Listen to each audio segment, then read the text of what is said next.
મિત્રો, આજના વિડીયોમાં આપણે ચેપ્ટર 13 આંકડાશાસ્ત્ર એમાં 13.1 ચાલુ કરવા જઈ રહ્યા છીએ. તો વિડીયો ચાલુ કરતાં પહેલાં હજી ચેનલને સબસ્ક્રાઈબ ના કર્યો હોય તો જલ્દીથી ચેનલને સબસ્ક્રાઈબ કરો અને નોટિફિકેશન પર ક્લિક કરો, તો જેથી કરીને આપણે કોઈ પણ વિડીયો મૂકીએ તો સૌથી પહેલાં તમારી પાસે આવે. તો આજનો વિડીયો ચાલુ કરીશું. વિદ્યાર્થીઓના એક સમૂહ દ્વારા તેમના પર્યાવરણ જાગૃતિ કાર્યક્રમના ભાગરૂપે એક સર્વેક્ષણ હાથ ધરવામાં આવ્યું. તેમાં તેમણે એક વિસ્તારના 20 ગાળોમાં વનસ્પતિના છોડની સંખ્યા વિશે નીચેની માહિતી એકઠી કરી. દરેક છોડની સંખ્યાનો મધ્યક શોધો. તો મિત્રો, તમારે કેટલું યાદ રાખવાનું, મધ્યક શોધો.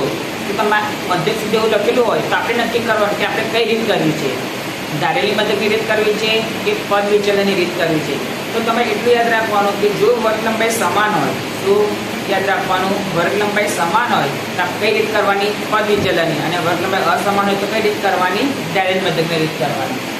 તો હવે જો, હવે ખબર કેવી પડે કે વર્ગ લંબાઈ સમાન છે કે નહીં. તો જો 2 માંથી 0 બાદ કરીએ તો 2, 4 માંથી 2 બાદ કરીએ તો 2, 6 માંથી 4 બાદ કરીએ તો 2. એટલે ડિફરન્સ કેટલાનો છે? 2 નો ડિફરન્સ છે, રાઈટ. એટલે વર્ગ લંબાઈ સમાન છે.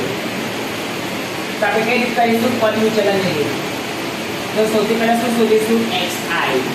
તો મિત્રો, xi કઈ રીતે શોધવાનું?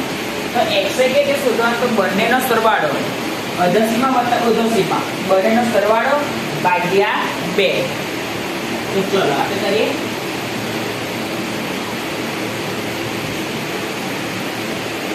(0 + 2) તો 2 ભાગ્યા 2 એટલે 1. પછી 2 + 4 6 ભાગ્યા 2 3. ડિફરન્સ કેટલાનો છે? 2 નો. તો 1 માં 2 તો 3, 3 માં 2 ઉમેરીએ તો 5, 5 માં 2 ઉમેરીએ તો 7, 7 માં 2 ઉમેરીએ તો 9, 9 માં 2 ઉમેરીએ તો 11, અને 11 માં 2 ઉમેરીએ 1. ચલો, તો આપણે પહેલા fi નો સરવાળો કરીશું. 1 + 2 + 1 + 5 + 6 + 2 + 3 20. ચલો, હવે આના પછીનું કયું ખાંડું બનાવવાનું? તો જો મિત્રો, પદ વિચલનની રીતમાં ui = xi - a/h. આપણે xi શોધી કાઢ્યો. તો હવે આપણે ui શોધીશું. ui = xi - a/h.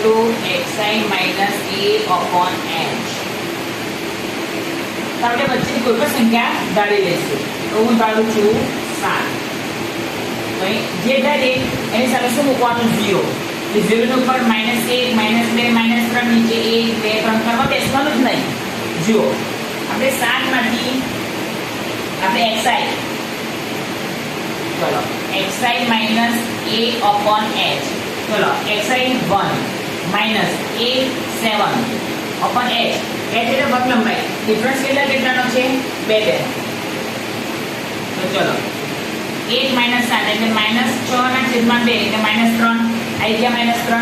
એટલે તમારે એટલું યાદ રાખવાનું કે જ્યારે આપણે વર્ગ લંબાઈ સમાન હોય અને પદ વિચલનની રીત કરતા હોઈએ તો એમાં આપણે જીવાયનું ખાનું બનાવીએ છીએ.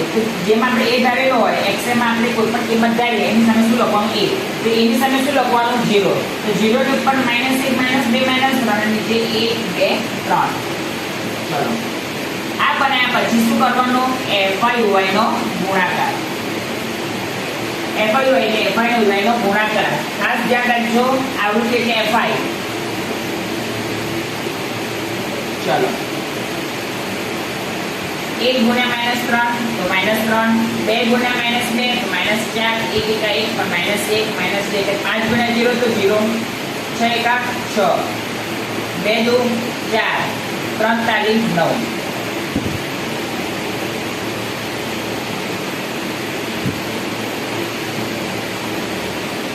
હવે આપણે fi નો સરવાળો કરીશું. fi નો સરવાળો પહેલા આપણે 0 ની ઉપર જેટલી પણ સંખ્યા છે એ બધાનો આપણે સરવાળો કરીશું.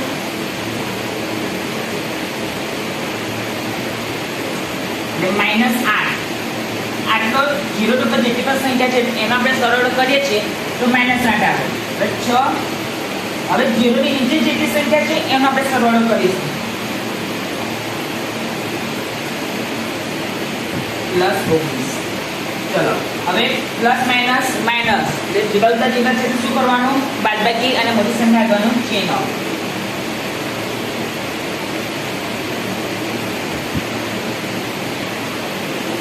પ્લસ 11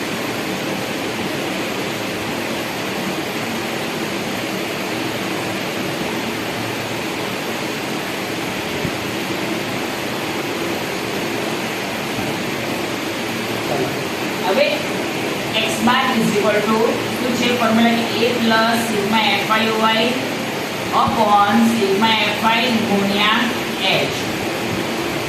આપણે પહેલા લખીશું કે અહીં x બાર તો શોધવાનો છે x બાર બરાબર કેટલા a બરાબર આપણે ધારેલા છે 7 sigma fi y 11 sigma fi 20 h is equal to કેટલા ડિફરન્સ છે જેટલા ડિફરન્સ હોય એ h is equal to લખવાનું તો તેનો ડિફરન્સ છે એટલે આપણે h is equal to 2 લખીશું.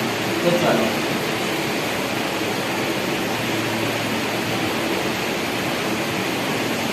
a is equal to 7 plus sigma fi y 11 sigma fi 20 ગુણ્યા h 2 2 દાન 20 એટલે 7 વત્તા 11 ના છેદમાં 10 7 વત્તા 11 છેદમાં 10 એટલે 1.8 એટલે 7 વત્તા 1.8 એટલે 8.8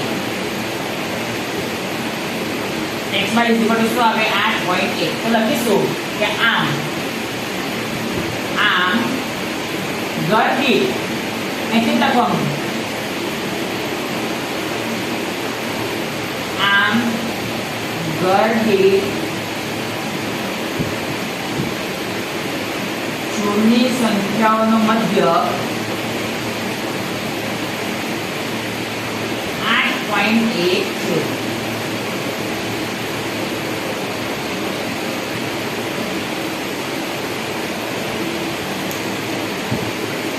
અને મિત્રો આપણે એકદમ ઈઝી રીતથી ભણીશું કે તમે એક જ વખત વિડીયો જોશો તો તમને એવું લાગશે કે આ સર જોડે મેથ્સ ભણાય. અને અત્યારે આપણી ઓફર પણ ચાલી રહી છે કે જે વ્યક્તિ બેઝિક મેથ્સ લીધું હોય અને ભણવું હોય અને પર્સનલ તો એની ફીસ છે 5000 અને સ્ટાન્ડર્ડ લીધું હોય અને એને મેથ્સ ભણવું હોય તો એની ફી છે 10000. આ છે બેઝિક માટે અને આ છે સ્ટાન્ડર્ડ.